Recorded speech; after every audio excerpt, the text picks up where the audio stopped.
안녕하세요.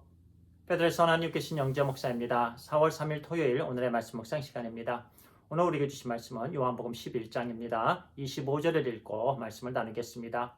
예수께서 가라사대 나는 부활이요 생명이니 나를 믿는 자는 죽어도 살겠고 무릇 살아서 나를 믿는 자는 영원히 죽지 아니하리니 이것을 내가 믿느냐. 아멘. 오늘은요, 우리 주 예수 그리스도께서 우리의 부활과 생명이 되십니다 라는 제목으로 말씀을 나누겠습니다. 인간을 가리켜서요, 만물의 영장이라고 합니다. 모든 동물보다 훨씬 뛰어나다라는 말씀입니다. 그런데요, 육신적으로 힘을 쓰는 부분에 있어서는요, 인간이 동물보다 못한 부분이 많이 있습니다. 말보다도 힘이 약합니다. 코끼리보다 약하지요. 인간은요, 이렇게 연약한 부분이 많이 있고요, 한계가 많이 있습니다. 나이가 먹으면 먹을수록요, 눈이 침침해져서 앞이 잘 보이지 않습니다. 귀도 어두워져서요, 우리가 실수할 때가 많이 있습니다. 저도 어떤 때는요, 눈이 이렇게 잘 안 보이기 시작하고요, 또 어떤 때는 제 아내가 뭐라고 하는데 제가 소리가 잘 안 들려요. 그래서 실수를 할 때가 종종 있습니다. 그때마다 낙심이 되는 거죠. 과거에는 그렇지 않았는데, 옛날에는 그렇지 않았는데, 쌩쌩했는데, 기억력도 좋았는데, 이제는 다 느려집니다. 그러면서 조그만 일에도요, 잘 안 되는 것을 보면 나도 모르게 우울해집니다.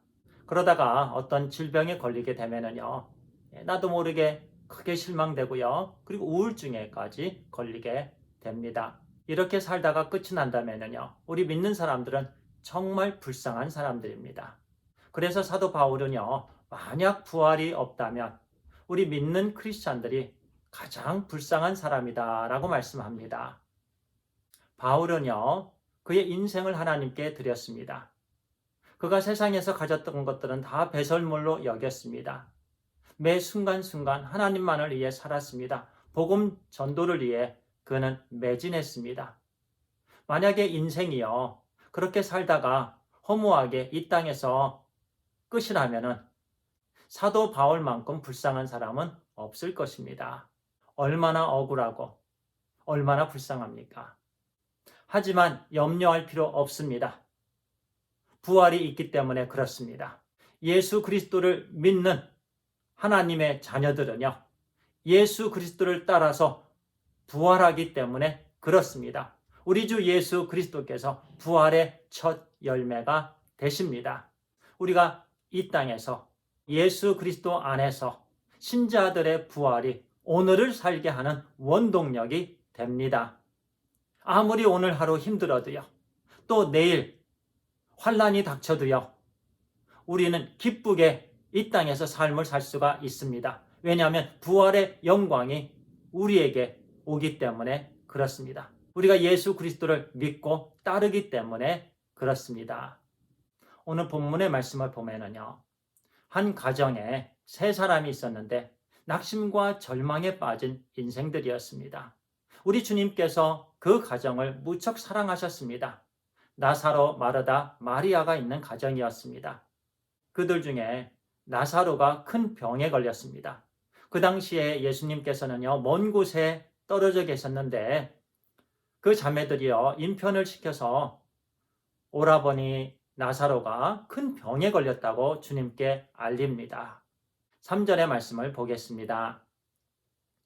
이에 그 누이들이 예수께 사람을 보내 이르되 주여 보시옵소서 사랑하시는 자가 병들었나이다 하니 그들은 인편에요 그렇게 주님께서 사랑하시는 나사로가 병이 들었나이다 그렇게 알립니다. 그때 그 인편을 통해서 주님께서 말씀을 들으시고 4절에 이렇게 말씀합니다. 예수께서 들으시고 이르시되 이 병은 죽을 병이 아니라 하나님의 영광을 위함이요 하나님의 아들이 이로 말미암아 영광을 받게 하려 함이라 하시더라. 하나님께서 특별한 계획을 갖고 계시다라는 말씀입니다. 나사로가 아픈 부분이요, 큰 병에 걸린 것이 하나님의 뜻이다. 하나님께 영광이 되고 또 하나님의 아들 예수 그리스도에게 영광이 된다는 말씀이죠. 우리 주님께서는 그 소식을 듣고도 태연하셨습니다. 그리고 6절에는 이렇게 말씀합니다. 나사로가 병들었다 함을 들으시고 그 계시던 곳에 이틀을 더 유하시고 주님이 계신 곳에서 이틀을 더 유하셨습니다. 그런데요, 14절에 보니까 이렇게 말씀합니다. 이에 예수께서 밝히 이르시되 나사로가 죽었느니라. 어떻게 된 일입니까? 주님께서는 분명히 죽을 병이 아니다라고 말씀하셨는데 이제는 나사로가 죽었느니라라고 말씀합니다. 앞뒤가 맞지 않는 말씀입니다. 그러면 우리 주님께서 거짓말을 하신 겁니까? 아닙니다.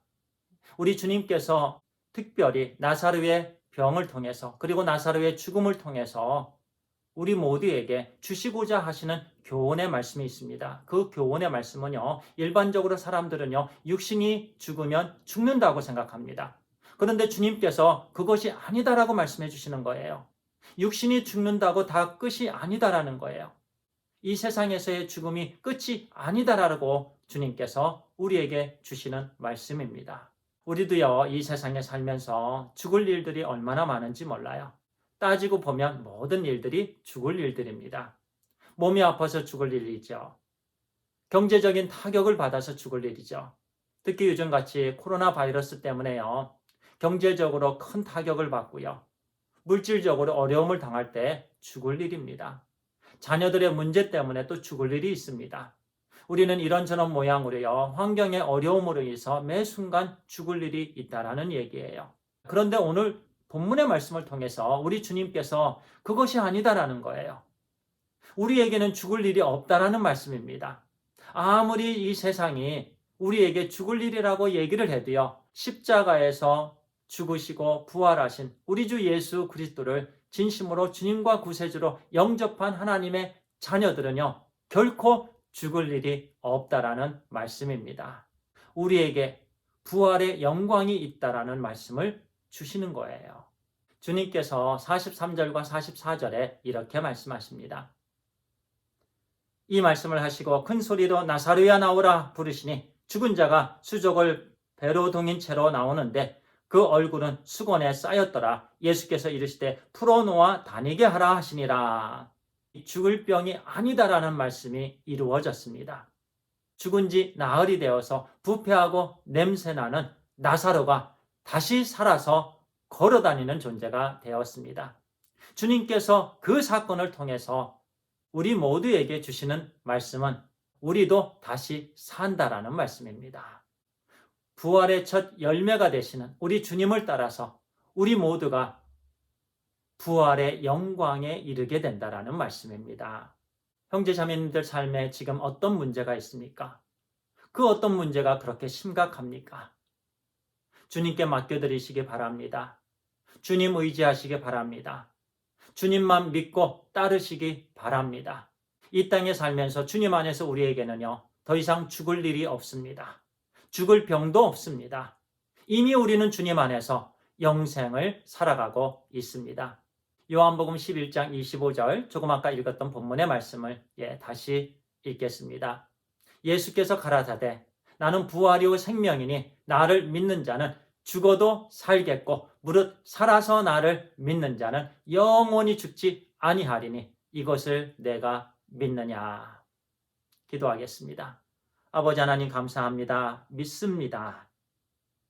우리 주님께서 부활이시고 생명이심을 믿습니다. 우리 주님을 믿으면 죽어도 살겠고 또 살아서 믿으면 영원히 죽지 않게 됨을 믿습니다. 오늘 우리에게 그 어떤 문제, 그 어떤 연약한 부분이든지 주님께 다 맡기게 해 주시옵소서.